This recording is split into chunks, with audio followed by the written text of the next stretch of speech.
TNI ada dalam kecemasan hari ini karena tidak lagi merasakan ada hierarki yang dipimpin oleh seorang yang punya komando profesional itu. Jadi akibatnya publik menduga-duga di dalam TNI sendiri ada span of command yang sedikit lecet karena dilecetkan oleh peristiwa-peristiwa politik.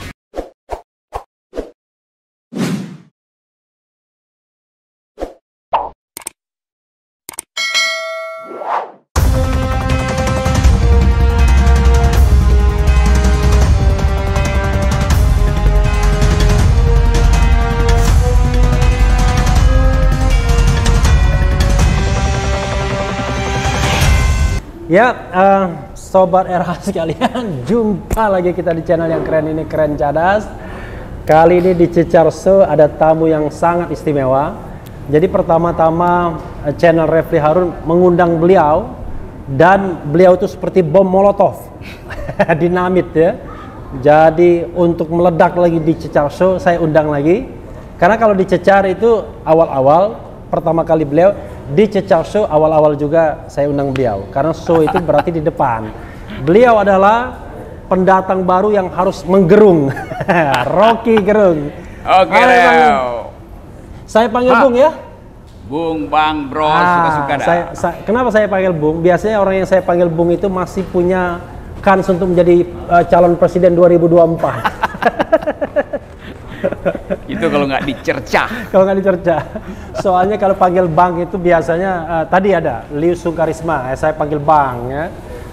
Tapi kalau Babe Ridwan Sadi saya panggil Babe. Tapi kalau Bang Rocky saya panggil Bung. Ya udah Rocky. lengkap tuh. Babe Bang Bung. Bang Bung, Bung Rocky ya. Ya, Bung Rocky, Ref. terima kasih ya sudah hadir yang kedua kalinya. Saya kalau sama Bung, bisa terima kasih nanti kalau udah hat-trick hadir ketiga. Oh, hadir ketiga ya. Yang jelas saya sama Bung Rocky gak perlu basa-basi ya. Pertama orangnya juga kurang sopan. Tapi ada yang kurang ajar. Kurang ajar ya kan. Tapi hebatnya saya harus belajar ya. Mengeluarkan pernyataan dan statement yang ganas terus tapi lolos terus. Kita tidak sedang belajar atau ngomong undang-undang ITE ya. Bung Rocky. Ya. Di sini ada beberapa segmen ya. Oke. Jadi segmen 1, 2, 3, 4 ya tergantung nanti situasinya. Tapi kalau sama Bung Rocky mudah rasanya. Saya nggak mau pusing-pusing dengan segmen itu. Saya hanya mau menyebutkan mulai percakapan diskusi dengan menyebutkan satu nama. Oke. Nanti percakapan akan mengalir seperti Bengawan Solo ya gitu ya. Saya pikir-pikir dulu ya. Nama pertama itu apa yang saya pilih? Apakah nama depannya D ataukah nama depannya J? Apakah nama depannya H ya yang lagi viral kan? Apa nama depannya G? Karena H dan G itu bisa menjadi sebuah koalisi yang menggetarkan dunia dan akhirat gitu ya. Tapi saya mau nama depannya D dulu ya. Oke. Karena fenomena D itu fenomena yang menarik ya. Karena rupanya ada pekerjaan baru bagi military ya, army, Tentara Nasional Indonesia. Namanya adalah ya Maijen Dudung Abdurrahman. Bung Rocky, kenapa? Saya ingin komentar Anda mengenai nama ini. Okay. Mungkin lebih apa yang terlintas gitu. Yang terlintas adalah toko bunga tuh. Oh, toko bunga. Karena Pak Dudung lah yang membuat bunga itu dipesan oleh banyak nama, tapi satu rekening. Mungkin itulah enaknya Rocky Gerung ya. Karena saya lihat itu berjajar di situ dan saya analisis tidak mungkin rakyat mengirim bunga ke situ karena satu bunga itu 1,5 juta tuh. Oke. Bunga segitu tuh. Jadi kalau ada 100 bunga di situ 100 juta. Oke. Dan karena dia seragam, nah, saya bikin kesimpulan aja bahwa itu banyak bunga tapi dipesan oleh satu orang itu. Mudah-mudahan dibayar juga oleh orang yang sama. Berarti orang itu hebat ya. Ya itu, dia dapat inspirasi dari pusat-pusat kekuasaan lalu ambil inisiatif itu. Yang penting ada bukti bahwa bunga terkirim, kira-kira begitu. Oh, bunga terkirim ya. Bunga terkirim untuk membuktikan apa? Untuk membuktikan loyalitas. Oh, loyalitas. Dia menguntungkan si penyuruh tapi merugikan tukang bunga, karena saya dengar banyak tukang bunga yang belum dibayar tuh asal ikutan. Dulu waktu zaman reformasi bunga itu kita suka ngerjain pejabat. Misalnya waktu pengadilan saudara Nuku Sulaiman itu, yang jadi, terkenal dengan. Sebentar dulu. Jadi kalau bagi sobat RH yang ini kan banyak milenial yang nonton kita ini 25 sampai 34, disebut Nuku Sulaiman itu agak bingung juga. Nuku Sulaiman itu kasus subversif ya. Zaman dulu ada undang-undang subversif, tapi kemudian dihilangkan. Silakan, Bung. Itu teman-teman kita aktivis almarhum yang sangat berani. Tahun berapa Nuku Sulaiman meninggal? Waduh, sudah reformasi sebetulnya. Iya, sudah reformasi. Saya sempat ketemu sekali. Iya itu. Lihat di LBH. Jadi dia sangat berani dan melawan istana atau melawan rejim Soeharto, sehingga dia bikin plesetan SDSB. SDSB itu judi online dulu, bukan judi online. Judi bola itu taruhan, tapi dia sebut sebagai SDSB Soeharto dalam segala bencana. Kira-kira begitu tuh. Itu sekitar tahun 95, Bung Rocky. 9 dia menjelang reformasi SDSB. Lalu dia dalam segala bencana diadili.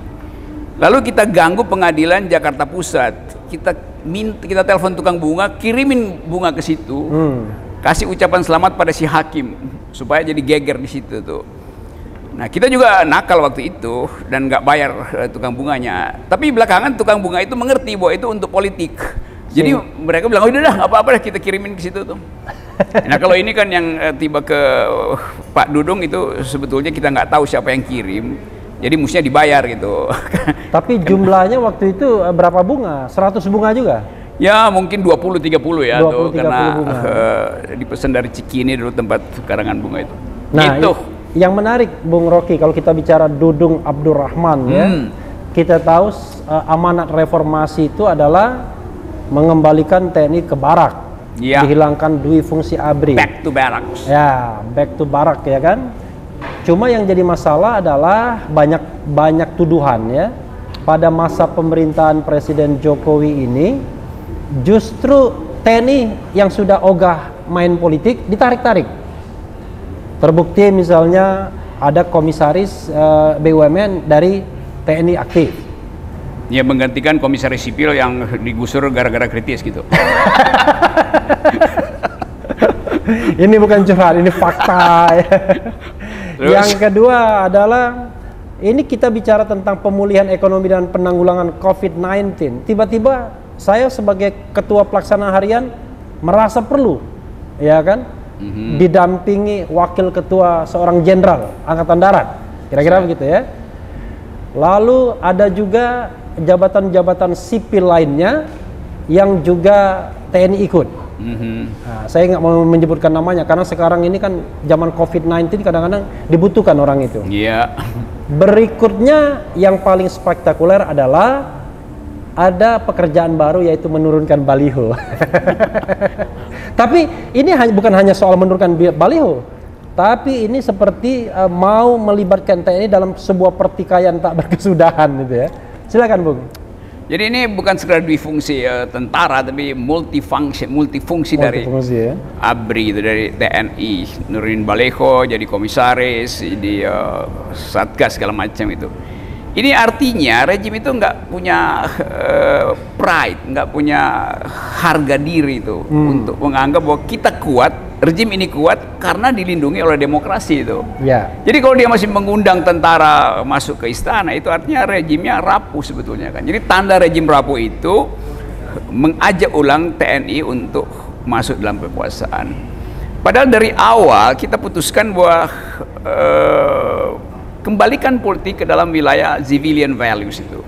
Civilian values, seringkali orang salah menganggap bahwa pemerintahan sipil artinya pemerintahan orang sipil. Nggak begitu. Yang berkuasa bukan orang sipilnya, tapi nilai-nilai sipilnya.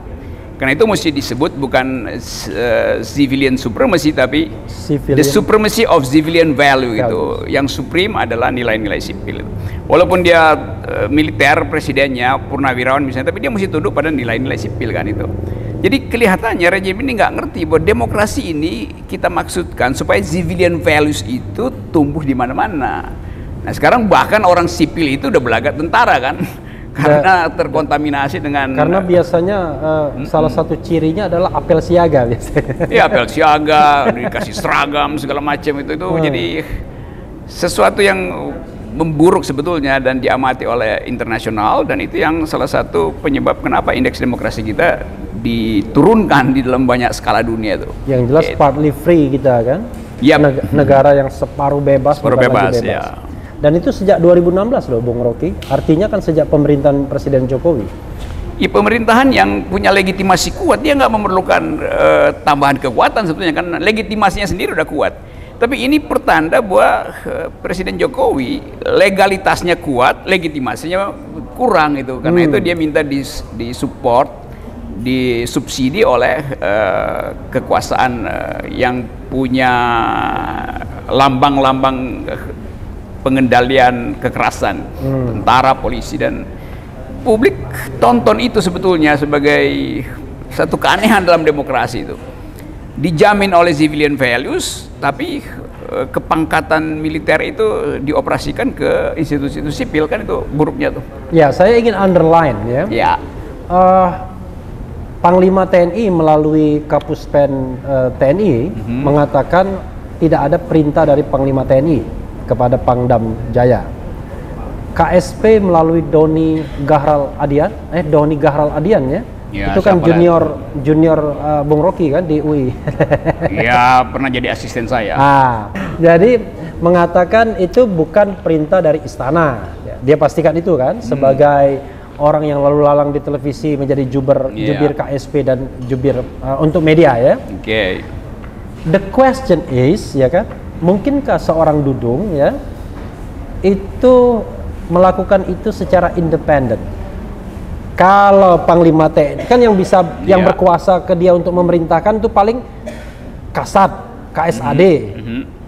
Tapi KSAD kan terlalu berlebihan. Mungkin juga Panglima TNI. Dan it could be possible istana. Tapi ini nggak ada yang ngaku. Mungkinkah seorang Dudung ya bertindak dengan independen mengenai soal ini? Nggak ada yang independen dalam tentara. Tentara itu diatur oleh prinsip span of command. Jadi ada keketatan komando. Tidak mungkin Dudung itu mengambil inisiatif tanpa membaca bahasa tubuh Presiden Jokowi, tanpa mengendus psikologi istana itu. Jadi saya kira Pak Dudung itu sebetulnya dengan kemampuan intuisi dia menganggap dia akan diprotek oleh istana. Karena kan semua orang tahu bahwa Habib Rizik itu beroposisi dengan istana tuh. Jadi kalau dia menanam jasa, iya, itu ada potensi untuk dapat hadiah, ada jabatan kosong di Angkatan Darat yang tertinggi ya. Jadi spekulasi di situ sebetulnya tuh. Nah sampai sekarang Presiden Jokowi tidak pernah memberi klarifikasi tentang peristiwa penurunan baliho tuh. Jadi orang menganggap memang Presiden diam-diam dapat keuntungan dari penurunan itu tuh. Jadi apa? Silent order. Ya, unintended result gitu kira-kira. Tidak diinginkan, tidak direncanakan hasilnya, tapi dinikmati itu. Oh, artinya kan kalau bisa saja kemudian Maijen Dudung ini membaca gesture kekuasaan aja. Ya itu, saya kira itu. Tafsirnya begitu kira-kira. Oke. Jadi tidak ada order verbal, baik dari Cilangkap maupun istana, tapi dia menangkap denyut dinamika peluang ya untuk mengirim sinyal ke istana melalui penurunan baliho karena menganggap istana butuh sinyal itu kira-kira begitu. Dan dia untuk mengatakan dia loyal, he is a loyal person. Kan itu kepentingan dianggap itu kepentingan panglima tertinggi kan. Ya tapi begini secara paradigmatik ya itu. Ya, tapi kan orang merasa aneh ketika kemudian Maijen Dudung melakukan klarifikasi bahwa ada saya baca dia mengatakan saya melakukan itu karena Satpol PP nggak mampu, polisi juga nggak mampu. Wah, ini tuduhan serius loh. Kalau polisi tidak mampu dalam sebuah negara hukum, berarti kita nggak ada hukum lagi. Karena dia penegak hukum. Itu satu klarifikasi satu klarifikasi yang dia pernah dia katakan. Ketika ada yang menulis yang mengatakan bahwa dia TNI terlibat kalau dia diminta, kan begitu. Akhirnya dia katakan bahwa dia diminta oleh Satpol PP, ya kan? Nah, dari dua pernyataan ini apa yang ingin digarisbawahi Bung Rocky? Pertama dia bilang Satpol PP dan polisi tidak mampu, yang kedua dia diminta Satpol PP. Itu biasanya terjadi, klarifikasi kan mestinya terhadap sesuatu di dalam aturan. Karena dia di luar aturan, maka itu bukan klarifikasi, itu justifikasi sebetulnya. Oke, justifikasi ya? Setelah baliho diturunkan mesti ada alasan gitu kan. Dan alasan itu jadi nggak masuk akal karena dari awal kita tahu fungsi TNI itu adalah di perbatasan di Kalimantan Utara, di perbatasan Papua, Ambalat di Laut Cina Selatan. Laut Cina Selatan kan dia mesti ada di situ tuh. Jadi kalau dikatakan itu diminta atau menolong Satpol, it is too good to be true gitu. Kalau lagu begitu bunyinya. Oke. Ada pernyataan yang ketiga yang juga lucu ya. Dia mengatakan, loh, kalau kita kaitkan dengan fungsi pertahanan ya, kan kalau konstitusi kan membagi pertahanan dan keamanan, kapan kerjanya? Itu kan, ya dia ingin mengatakan ya kita nganggur-nganggur aja, serangan kagak ada, ancaman kagak ada, ya sudah turunkan baliho aja, kira-kira begitu ya. Ini tafsir saya sendiri, tapi dia mengatakan bahwa kapan kita mau kerjanya? Akibat dari cara berpikir itu akhirnya dia diserang bukan oleh militer asing tapi oleh mak-mak. Diserang oleh netizen kan. Nah kalau diserang netizen, tentara itu nggak punya kemampuan untuk membaca potensi serangan itu. Karena di dalam tentara ada prinsip namanya army readiness. Artinya kesiagaan 24 jam itu. Bahkan ketika dia piket, dia sebetulnya lagi inspeksi itu. Nah akhirnya kita kehilangan doktrin itu. Kapan ada army readiness? Kalau setiap saat Panglima harus mengintai di mana Satpol yang nggak bekerja tuh, maka dia datang sendiri atas inisiatif sendiri kan. Jadi Anda tidak mampu, mari kami bantu. Ya, jadi dia tafsirin sendiri kalau Satpolnya nggak bekerja itu berarti dia minta bantuan TNI. Itu kan melanggar. Walaupun dalam berita lain saya baca Satpol PP mengatakan nggak pernah minta bantuan. Pasti Satpol PP dari awal tahu bahwa itu jawaban akal-akalan dari Pangdam kan. Karena kata FPI bilang kami baik-baik aja dengan Satpol PP, nggak ada masalah katanya. Iya, ini kan wilayah Tanah Abang itu, wilayah Petamburan itu semacam Bronx itu di New York. Seluruh kejahatan ada di situ tuh. Tetapi orang ingin lihat ada semacam si pitung di Tanah Abang itu, maka Habib Rizik mengambil alih. Dari gua hantu ya. Bang Pitung itu adalah Habib Rizik kan, bagi umat di situ tuh. Jadi justru Habib Rizik dianggap sebagai pelindung, bukan kriminal gitu kan. Nah karena itu waktu baliho diturunkan, itu rakyat di situ juga merasa loh ini kan jagoan kita, jagoan yang melindungi kita. Ngapain dia balihonya dipaksa turun oleh tentara? Dan ya mungkin bisa juga dilakukan semacam diam-diam diturunin lalu difoto disebarkan. Ini pasang panser di situ kan. Itu artinya apa ada teroris di dalam situ yang mesti diciduk, itu kan berlebihan show of force-nya itu. Ada yang menganalisis ya, termasuk saya lah. Iya. Kita tahu bahwa dalam era saat ini ya, 1, 2 tahun, 3 tahun terakhir ini kan kalau kita katakan perbedaan pendapat antara pihak oposisi dengan pihak so-called penguasa gitu ya, itu tentara silent, dia netral, dia tidak memihak apa-apa, tidak ada intention dia untuk katakanlah membela kubu oposisi, tidak ada juga dia mau membackup pemerintah. Tapi ada juga 1-2 fenomena, misalnya ada tentara menyambut Habib Rizik misalnya. ada tentara yang baca salawat dan lain sebagainya. Nah, ada ya kita katakan juga ada kecemburuan barangkali TNI kepada saudara adik kandungnya atau adik tirinya, ya kan? Saya nggak menyebutkan institusinya apa. Jadi dia silent. Tapi di sisi lain, kok penguasa merasa, waduh, kalau kita tidak di backup oleh TNI, nanti jangan-jangan kubu oposisi ini makin gencar menyerang kita dan kita tidak punya pertahanan. Itu bisa nggak dipertanggungjawabkan analisis seperti itu? Artinya memang sengaja ditarik oleh pemerintah sekarang ini. Memang itu real politicsnya begitu. Tapi ketakutan istana itu tidak boleh jadi alasan untuk menyeret tentara ke dalam persamaan politik itu atau komposisi politik di Petamburan. Kan nggak fair kalau istana tidak mampu menandingi hegemoni Habib Rizik lalu pakai kekuatan fisik tuh, walaupun itu hanya pameran. Panser itu adalah sesuatu yang serius kalau dikeluarin panser kan. Nah, simbol-simbol itu yang tidak berhasil untuk meneduhkan suasana politik gitu. Karena nanti misalnya balihonya diturun, lalu setiap penduduk di Petamburan dia pasang bendera Habib Rizik di atas hubungan rumahnya tuh. Bagaimana mungkin tentara masuk ke rumah, kan ada terlarang. Rencana 212 itu suruh mengibarkan bendera Habib Rizik.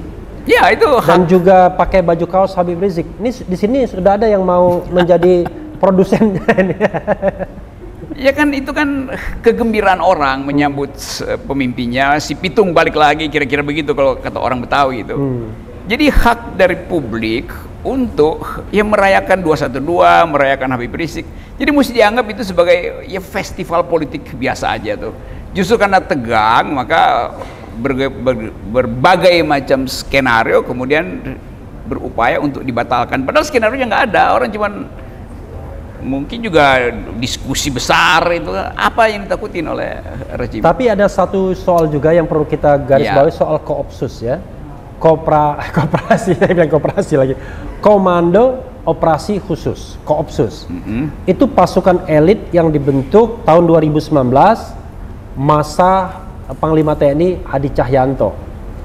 Ya, orang mengatakan karena Hadi Cahyanto ini berasal dari AU dan kita tahu pasukan elit itu banyak yang ada di darat, ya kan? Dia perlu itu untuk mengkomando, tapi dia juga perlu untuk memberikan dalam tanda kutip upeti kepada presiden bahwa ini nih presiden, Anda punya pasukan elit yang bisa Anda perintahkan dan ini trimatra. Ya kan, memang merintahnya melalui saya, tapi ordernya oleh Anda. Nah, Koopsus itulah yang pameran di Petamburan, pameran rantis, kendaraan perintis. Anda menilainya seperti apa, Bung Rocky? Saya nggak kaget lagi sebab ada presidennya itu. Bahkan BIN pernah pameran senjata gitu kan. Ulang tahun BIN, tiba-tiba BIN bersenjatai, bikin upacara tuh. Dan aneh juga. Aneh karena semua ingin perlihatkan bahwa kami punya kemampuan. Termasuk dulu Brimob juga mau beli senjata sendiri. Kan mestinya dalam keadaan ada semacam zeudo perang dingin di Laut Cina Selatan, mestinya kita simpan rahasia persenjataan kita kan. Itu justru diketahui oleh masyarakat internasional kan. Mereka yang sedang siap-siap untuk perang di Cina Selatan hitung-hitung, ternyata Indonesia cuma punya sekian pucuk senjata tuh, karena udah dipamerkan itu. Jadi ini agak konyol sebetulnya. Kekuatan yang harusnya disimpan untuk menghasilkan efek gentar nanti sudah diperlihatkan, dipamerkan tuh. Sehingga lawan udah bisa hitung-hitung. Ya, tapi yang menarik bagi saya adalah ketika dibentuk pasukan khusus gabungan Trimatra yang itu langsung di bawah perintah seorang presiden. Kan menarik sekali. Maksudnya buat apa gitu loh. Ini serius ya Sobat Era sekalian. Saya juga bingung. Karena kan orang ada pasukan elit sendiri, Kopassus, ada pasukan elit sendiri Pashas, ada pasukan elit sendiri Marinir atau Denjaka ya, yang lebih elit lagi. Tapi ini kemudian mereka-mereka yang elit itu dikumpulkan jadi satu dan kemudian dibawa komandonya ke istana. Maksudnya what for? Buat apa? Itu artinya ada analisis bahwa presiden bisa dijatuhin setiap kali dalam waktu 24 jam. Kan cuma itu keterangannya kan, kesiapsiagaan yang maksimal itu maksimum security itu. Padahal nggak ada soal. Tidak ada semacam. Dan seorang Rocky Gerung kan cuma ngomong doang kan sebenarnya kan. Saya ngomong karena ditanya Refli Harun. Jadi soalnya teman kita Boni Hargen mengatakan tuh ada upaya kelompok-kelompok yang mau menjatuhkan Presiden Jokowi katanya. Dan saya pikir orang tersebut barangkali Rocky Gerung, jangan-jangan. Siapa yang peduli dengan Presiden Jokowi sekarang tuh? Karena Presiden Jokowi secara faktual udah jadi lame duck gitu. Bebek lumpuh itu dalam segala soal itu. Secara ekonomi, secara society. Jadi istilah lame duck itu biasanya pasca pemilihan ya. Seperti Trump sekarang. Donald Trump itu lame duck office ya kan? Iya. Menunggu pelantikan tanggal 20. Tapi ini kan pelantikan nanti tanggal 20 Oktober tahun 2024. Kenapa dibilang lame duck? Kok yang bilang lame duck itu saya menyimpulkan hasil analisis surveyor kan. Kompas yang pendukung Jokowi mengatakan bahwa legitimasi Jokowi itu udah di bawah 50%. Itu artinya dalam bahasa Inggris lame duck, udah lumpuh sebetulnya tuh. Baru 1 tahun udah lame duck. Nanti sampai tahun kedua jadi bebek panggang tuh. 6 tahun dong, sudah 6 tahun. Nah, ini tadi ya soal Dudung ya. Jadi saya ingin Bung Rocky ada closing statement soal Dudung dan fenomena TNI dalam politik ini. Sebelum kita beranjak kepada pertanyaan figur lainnya. Kira-kira gimana? Gitu. TNI ada dalam kecemasan hari ini. Karena tidak lagi merasakan ada hierarki yang dipimpin oleh seorang yang punya komando profesional itu. Jadi akibatnya publik menduga-duga di dalam TNI sendiri ada span of command yang sedikit lecet karena dilecetkan oleh peristiwa-peristiwa politik. Jadi saya ingin agar supaya betul-betul TNI memperbaiki posturnya sekaligus citranya pada publik. Karena itu betul yang diucapkan kemarin oleh Pak Gatot supaya lakukan reformasi lebih serius di dalam tubuh TNI itu. Supaya kita balik pada pengertian awal reformasi bahwa TNI dirancang untuk jadi tentara profesional itu. Saya masih ingat dulu kita diskusi dengan Agus Wijoyo, Agus Wiradikusuma, SBY segala macam yang disebut sebagai tentara-tentara intelektual itu. Nah sekarang saya nggak dengar tuh keterangan Agus Wijoyo Lemhanas mengatakan bahwa harus ada yang berani dengan Habib Rizik. Itu jauh sekali dengan diskursus intelektual beliau di awal reformasi itu. Kita tahu bahwa Pak Agus Wijoyo adalah tentara yang sangat intelek ya. Saya juga merasa heran juga dia masih bisa dipakai. Dia kan orang SBY sesungguhnya.